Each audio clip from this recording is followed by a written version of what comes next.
You ask Tiger to calculate. This deals with linear inequalities with one unknown. The final result is c smaller than 7. Let's solve it step by step. Simplify the expression. Group like terms.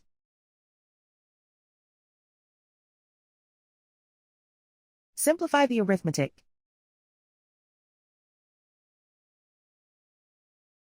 Swap sides.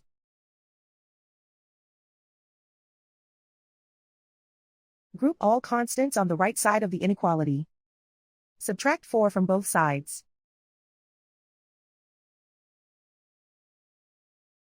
Simplify the arithmetic.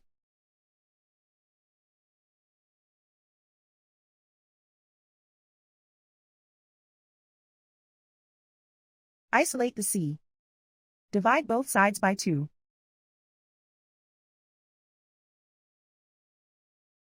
Simplify the fraction.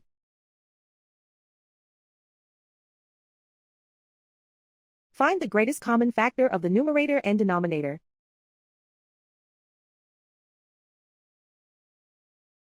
Factor out and cancel the greatest common factor.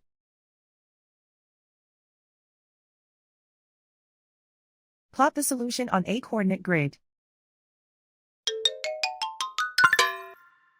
And so the final result is c smaller than 7.